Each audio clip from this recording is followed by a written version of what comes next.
Herberg, retraité sur une exploitation à Rosières, du côté de Tanteuil-le-Haudouin. Particularité d'exploitation 204 hectares, dont 90 hectares de vergers de pommes industrielles. Là, vous êtes dans une des parcelles les plus âgées.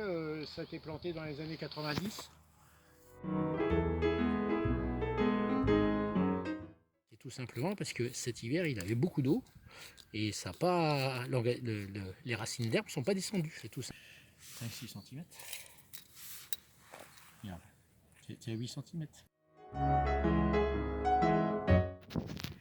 Donc là, c'est un semis de Du 15 mars. 15 mars, épeautre lentillon. Épeautre lentillon. On voit l'enracinement qui descend jusqu'à 15-20 cm.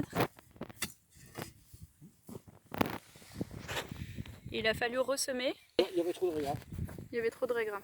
Et on ne pouvait pas passer l'air. Donc qu'est-ce que vous avez fait comme préparation du sol?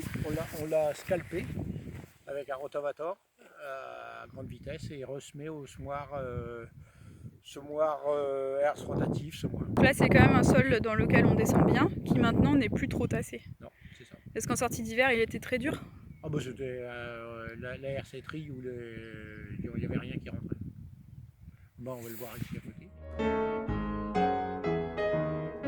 Donc là, redis-nous, tu m'as dit semer au 15 novembre et apport de lentillon au 15 mars. Donc dans un sol argilo-limoneux, mais qui n'a pas été scalpé cette fois. Oui, voilà. Donc ça, c'est le premier semis. Il n'y a pas eu de ressemis dessus. Non. Ouais, on rentre pas quoi. Et ici, vous n'avez rien fait du coup? On n'a pas passé d'hersetterie, on n'a rien passé. On n'arrivait pas à rentrer. Vous n'avez pas voulu scalper? Bah non, parce qu'on a voulu le garder ça. Parce qu'on s'est dit, est-ce qu'on a bien fait de ressemer, est-ce qu'on n'a pas bien fait de ressemer? C'est hyper dur ici.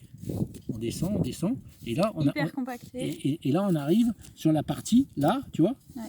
où il y a de la matière organique. Et là, la matière organique a fait son boulot. Tu vois que là c'est nettement moins dur. Alors comment ça se fait que la matière organique est à cette profondeur? Tout simplement parce qu'on a enfoui, au moment du labour, on a enfoui le couvert, parce qu'on n'y arrivait pas à le faire autrement. Du ferment ici à cette profondeur-là. Et là, on voit que la terre, elle est bleue, parce qu'elle est tassée et il n'y a plus d'oxygène.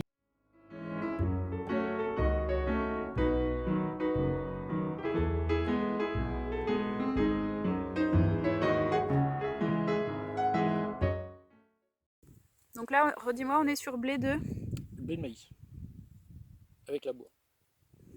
On est sur dernière feuille sortie. Et l'épi, il est là. Ouais, d'accord. L'épi, il est là.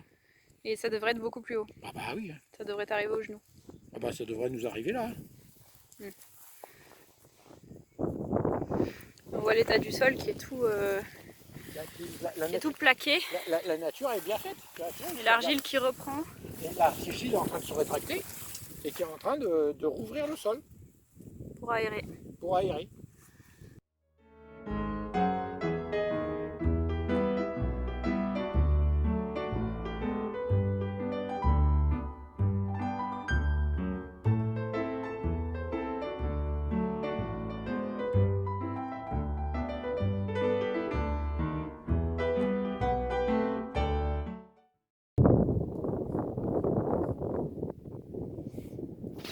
Là, ça rentre comme dans du beurre.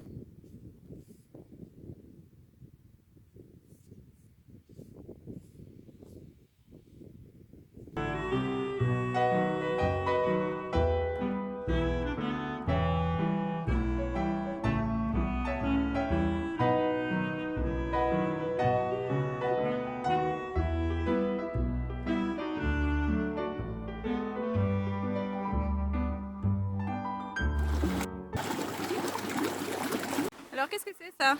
Fabrication de thé de compost. Ça sert à quoi? Ça sert à booster les plantes. Et qu'est-ce que tu mets dedans? Alors du compost, du bon compost, on met du sucre et des micro-organismes et on met ça à bouillir à 25-30 degrés pendant 24 heures. Demain matin, si ça a bien marché, on a 30 cm de mousse au-dessus qui montre que les bactéries se sont multipliées. Il ne reste plus que les épandre. Et après, vous épandez avec un épandeur. On peut l'épandre soit avec un tonneau normal, ou soit on l'apporte au pied des arbres. Et on a un pose-essai qui est un essai grandeur nature, où on apporte 1000 litres de tête de compost au pied des arbres, qui devrait pouvoir être supprimé tout à part de l'eau. 1000 litres par hectare? Par hectare. Les bulles, c'est quoi? Les bulles, c'est simplement pour créer de l'aération pour que les bactéries se multiplient. Et en même temps, on a un système de venturi qui se fait dans le milieu, on le voit bien. L'eau, elle tourne et tout ça, ça marche que par pression d'air. C'est que de l'air qui circule dedans. D'accord. C'est un peu comme dans un aquarium.